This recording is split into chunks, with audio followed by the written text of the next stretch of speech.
Hi guys, welcome to our channel Telugu audio stories with మైత్రి.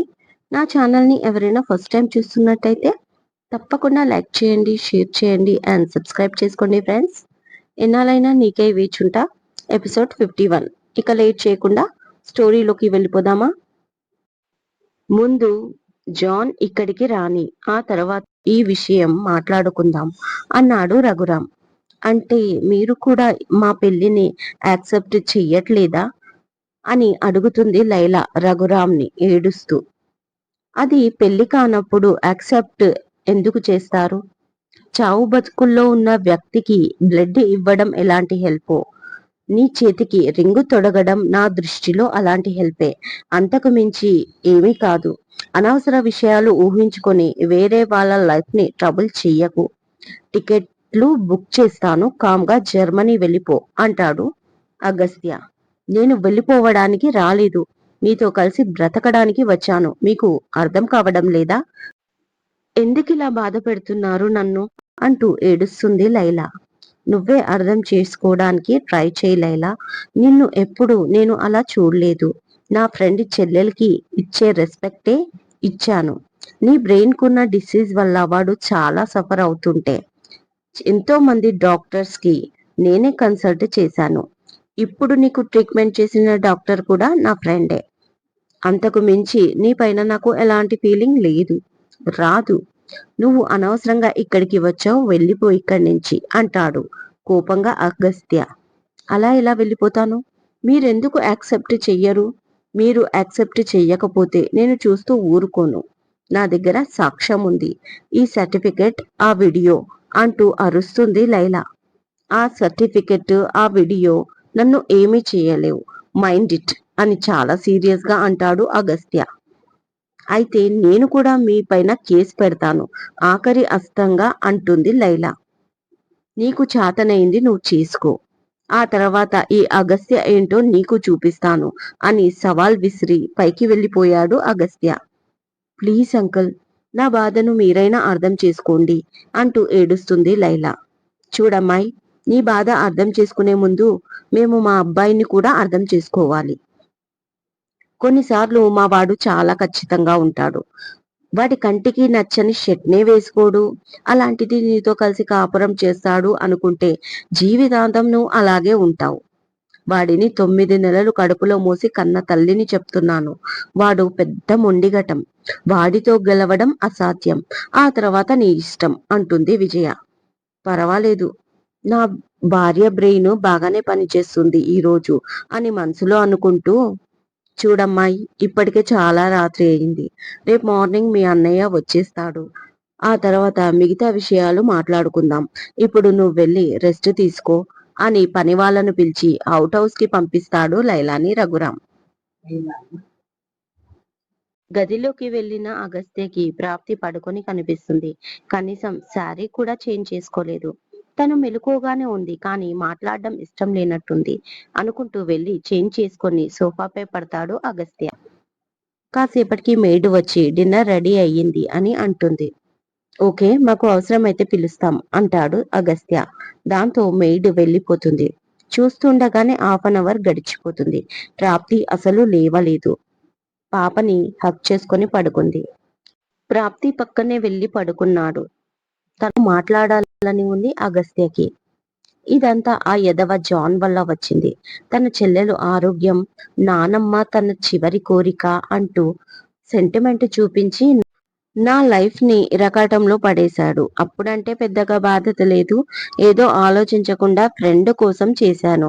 కానీ ఇప్పుడు ఇలా మెడకు చుట్టుకుంటుందని అస్సలు అనుకోలేదు. ప్రాప్తి చాలా బాధపడుతుంది. నా వైపు చూడట్లేదు, నాతో మాట్లాడట్లేదు. తనకి ఎలా సంజాయిషి ఇవ్వాలో తెలియట్లేదు. తను నమ్ముతుందా అనుకున్నాడు అగస్త్య. మళ్ళీ అంతలోనే ఎందుకు నమ్మదు, నమ్మాలి, నమ్మి తీరాలి. నేనేమైనా కావాలని తప్పు చేశానా? సిచ్యువేషన్ అలా వచ్చింది అని జరిగిందంతా పూర్తిగా తనకి చెప్తాను. కాదంటే ఆ జాన్ గాడు కూడా వస్తాడు కదా, వాడి చేతే చెప్పిస్తాను. ఎట్టి పరిస్థితుల్లో తను నార్మల్ అయిపోవాలి అనుకుంటూ తన వైపు చూస్తూ పైన చెయ్యి వేస్తాడు అగస్త్య. ప్రాప్తి గాఢ నిద్రలో ఉంది. ఇప్పుడు లేపాలా? వద్దులే, మళ్ళీ ఏడుస్తుంది, కోపం వస్తుంది. తన కోపాన్ని నేను భరించలేను. మళ్ళీ నేను ఏదో ఒకటి అంటాను. దానికి కూడా తను బాధపడుతుంది. రేపు మాట్లాడుకుంటాం అని తనకు తానే నచ్చజెప్పుకున్నాడు అగస్త్య.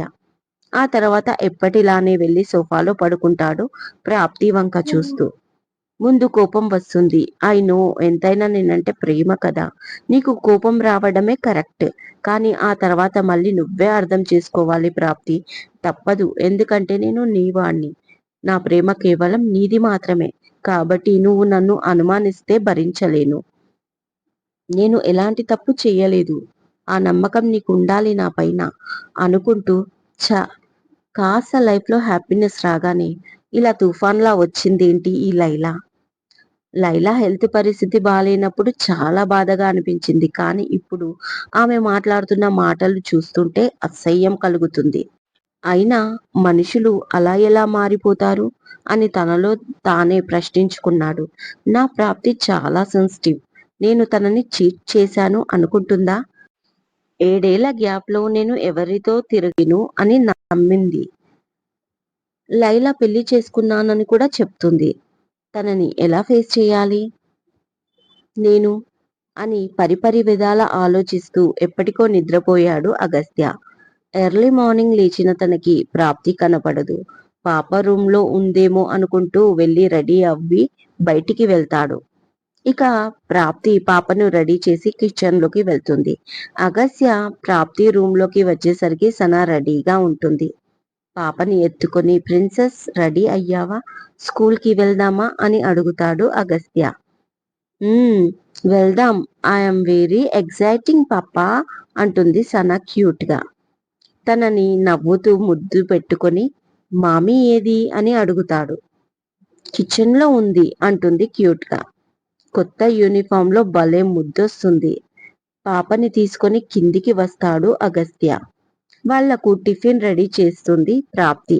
అలాగే పాపకి బాక్స్ కూడా. రఘురాం, విజయ, అశ్విని వస్తారు. అందరికీ టిఫిన్ వడ్డిస్తుంది ప్రాప్తి. టిఫిన్ తింటూ పాపకి తినిపిస్తాడు. నేను కూడా ఇవాళటి నుంచి మీ స్కూల్కి వస్తున్నాను. మా మమ్మీ డాడీ కూడా స్కూల్లో దింపడానికి వస్తున్నారు నన్ను అంటాడు అశ్విన్ సనాని చూస్తూ. కిడ్స్ ఉచ్చులకి వెళ్తారు, నువ్వు ఏమైనా కిట్టువా అని అడుగుతుంది సన అశ్విన్ని. అవును, నేను కూడా చిన్న బాబుని అంటాడు ఫేస్ ఇన్నోసెంట్ గా పెట్టుకొని అశ్విన్. ఏం కాదు బాబా, నువ్వు కార్ డై చేస్తావు కదా, నువ్వు పెద్ద బాబా అంటుంది. అందరూ నవ్వుతారు సనా మాటలకి. అగస్త్య ప్రాప్తిని చూస్తూ ఉంటాడు. ప్రాప్తి మాత్రం ముభావంగా ఉంటుంది. టిఫిన్ కంప్లీట్ అవ్వడంతో నేను పాపని స్కూల్లో దింపేసి వస్తాను ఆఫీస్కి తర్వాత అంటాడు అగస్త్య. మేము కూడా వస్తున్నాం మీతో పాటు అంటాడు రఘురాం. సర్ప్రైజ్ అయిపోతుంది ప్రాప్తి ఆశ్చర్యంగా వాళ్ళని చూస్తుంది. నిజంగానా అడుగుతాడు అగస్త్య నవ్వుతూ. అవును అన్నయ్య, నేను కూడా స్కూల్కి వెళ్తున్నాను. ఇదిగో నా బ్యాగ్ రెడీగా ఉంది అంటాడు అగస్త్య కళ్ళు టపటపా ఆడిస్తూ సనానే చూస్తూ. బ్యాగ్ ఇలా ఉండాలి అంటుంది సనా తన బ్యాగ్ చూపిస్తూ. మా డాడీ నీకులా కొత్త బ్యాగ్ ఇప్పించలేదు అంటాడు తనలాగే ఫేస్ క్యూట్ గా పెట్టుకొని అశ్విన్. నిజంగా తనతో స్కూల్కి వస్తాడా అన్నట్టుగా వింతగా చూస్తుంది సనా అశ్విన్ని. ఎందుకురా తనని కన్ఫ్యూజ్ చేస్తావు అంటూ నవ్వుతాడు అగస్త్య. చిట్టి తల్లి పద, ఇవాళ తాతయ్య నిన్ను స్కూల్ దగ్గర దింపుతాడు అంటూ విజయకు సైగా చేసి వాళ్ళ కార్లో పాపని తీసుకొని బయలుదేరుతాడు రఘురాం. వెనకాల ప్రాప్తి, అగస్త్య ఒక కార్లో, అశ్విన్ తన కార్లో, ఇలా మొత్తం 3 కార్లు స్కూల్ ముందు ఆగుతాయి. RV group of companies head of director తన మనవరాల్ని స్కూల్లో డ్రాప్ చేయడానికి వచ్చాడు అని తెలిసిన మరుక్షణం ప్రిన్సిపల్ తో పాటు కొంతమంది టీచర్స్ కూడా వచ్చి వెల్కమ్ చెప్తారు వాళ్ళకి. పాపని అందరూ కిస్ చేసి క్లాస్ రూమ్ కి పంపించి తనకి బాయ్ చెప్తారు అందరూ చెయ్యి ఊపుతూ. విజయ కూడా చెయ్యి ఊపుతుంది. సనా చాలా హ్యాపీగా క్లాస్ రూమ్ లోకి అడుగు పెడుతుంది. తిరిగి వాళ్ళకి బాయ్ చెప్తుంది. అది చూసి ప్రాప్తి చాలా హ్యాపీ ఫీల్ అవుతుంది. ఇక అక్కడ ఎక్కువసేపు ఉండడం పద్ధతి కాదని బయటికి వచ్చాక ప్రిన్సిపాల్ నుంచి క్లాస్ టీచర్ వరకు అందరి దగ్గర నెంబర్లు తీసుకుంటాడు అగస్త్య, పాప గురించి మధ్యలో ఎంక్వైరీ చేయడానికి. అవసరం లేదు సార్, పాపని ఏడవకుండా చూసుకుంటాం మేం అంటుంది ఆమె నమ్మకంగా. బట్ మాకు కొంచెం భయంగా ఉంది. పాప ఇప్పటి వరకు మమ్మల్ని వదిలి ఇలా దూరంగా ఉండలేదు. కాస్త అలవాటు అయ్యే వరకు నేను కాల్ చేసి కనుక్కుంటాను అంటాడు అగస్త్య. ఓకే సార్, మీ మాట మేమెందుకు కాదంటాం అంటారు వాళ్ళు. ఆ తర్వాత బయటికి వస్తారు. అశ్విన్, రఘురాం ఆఫీస్ కి వెళ్ళిపోతారు. అగస్త్య ప్రాప్తిని వాళ్ళ మదర్ని ఇంటి దగ్గర డ్రాప్ చేసి ఆఫీస్ కి వెళ్ళిపోతాడు. లోపలికి అడుగు పెడుతున్న ప్రాప్తిని, ఒంట్లో బాలేదా ప్రాప్తి అని అడుగుతుంది వెనక నుంచి విజయ. ఎప్పుడూ లేనిది ఆమె పలకరించడంతో తిరిగి చూస్తుంది, ఏమైంది అన్నట్లుగా. అదే ఇన్ని రోజులు నా కొడుకు ముందు నన్ను బెదిరించావు, ఇప్పుడు నీకు సౌతి రాబోతుంది, దాన్ని ఎలా బెదిరిస్తావు అని సవాలు విసురుతుంది విజయ. మీరేం భయపడకండి అత్తయ్య, నాకు ఇలాంటి సమస్యలు అన్నీ అలవాటే. ఎన్ని రకాల సమస్యలు వచ్చినా నేను నాలాగే ఉంటాను. ఇంకో విషయం, నేను పేరు చెప్పను అని మాత్రమే అంటున్నాను తప్ప మిమ్మల్ని డైరెక్ట్గా ఏ రోజు బెదిరించలేదు. వాళ్ళ ముందు వాళ్ళ వెనుక గాని మీతో ఏ ఒక్క రోజైనా ఆ టాపిక్ తీసుకొచ్చానా? కనీసం మిమ్మల్ని పలకరించానా? బెదిరించడం, కోప్పడడం, ఎమోషనల్ బ్లాక్మెయిలింగ్ చేయడం నా నైజం కాదు. మీరు నమ్మరు కానీ మీ అబ్బాయి మళ్ళీ కలిసిన ప్రతి క్షణం నేను పారిపోవడానికే ట్రై చేశాను. బెంగళూరుకి వెళ్తున్న నన్ను ఆఖరి నిమిషంలో ఎయిర్పోర్ట్ నుంచి పట్టుకొచ్చాడు మీ అబ్బాయి. అదే కాదు, మీ అబ్బాయిని నన్ను పెళ్లి చేసుకుంటాడని పెళ్లి చేసుకునే వరకు కూడా నాకు తెలియదు. గుడి పేరు చెప్పి గుడికి తీసుకెళ్లి రిజిస్ట్రేషన్ మ్యారేజ్ చేయించుకున్నాడు. అలాగే తాళి కూడా కట్టాడు. ఇది కూడా మీరు నమ్మరని నాకు తెలుసు. అయినా క్లారిటీగా చెప్తున్నాను, ఎందుకంటే మీ అబ్బాయి ఎంత మొండిగటమో తల్లిగా మీకే తెలియాలి, నాకు కాదు. ఒకవేళ నేను చెప్పకున్నా 7 ఏళ్ల క్రితం ఏం జరిగిందో, దాని వెనకాల ఎవరున్నారో బయటి నుంచి తెలిస్తే ఏం జరుగుతుందో నాకంటే మీకే ఎక్కువ తెలుసు. అలా తెలియాలని కూడా నేను అనుకోవడం లేదు. ఎందుకంటే గొడవలతో మనశ్శాంతిని కోల్పోవడం తప్ప ఆ విషయం తెలిసి పెద్ద ప్రయోజనమేమీ లేదు. కాబట్టి మీరు నన్ను పరీక్షించకండి అంటూ పైకి వెళ్ళిపోతుంది ప్రాప్తి. ఎంత ప్రాప్తి పైన కోపం ఉన్నా తను మాట్లాడిన దాంట్లో ఎంతో కొంత నిజం లేకపోలేదు. అందుకే కోపంగా చూస్తూ సైలెంట్ గా ఉండిపోయింది విజయ. శంషాబాద్ ఎయిర్పోర్ట్ లో అడుగుపెట్టిన జాన్ కి ఫస్ట్ కాల్ ఫాతిమా నుంచి వస్తుంది. అది లిఫ్ట్ చేయగానే బంజారా హిల్స్ లోని కేర్ హాస్పిటల్ కి బయలుదేరాడు జాన్. హాస్పిటల్లో అడుగుపెట్టిన తనకు ఫాతిమా ఎదురు వచ్చింది. ఎర్లీ మార్నింగ్ 2:30కి సడన్ గా ఫిట్స్ వచ్చాయి బాబు లైలాకి. తనకి ట్రీట్మెంట్ చేసే డాక్టర్ కి కాల్ చేస్తే ఆయన సజెస్ట్ చేసిన ఈ డాక్టర్ దగ్గరికి తీసుకొచ్చాను అని చెప్తుంది ఫాతిమా. ఫాతిమా, ఇప్పుడు తన కండిషన్ ఎలా ఉంది అని అడుగుతాడు కంగారుగా జాన్. ఇదండి ఇవాళటి ఎపిసోడ్. ఈ ఎపిసోడ్ మీకు నచ్చినట్టు అయితే నాకు కామెంట్ లో చెప్పండి. అలాగే లైక్ చేయండి, షేర్ చేయండి, సబ్స్క్రైబ్ చేసుకోండి నా ఛానల్ని.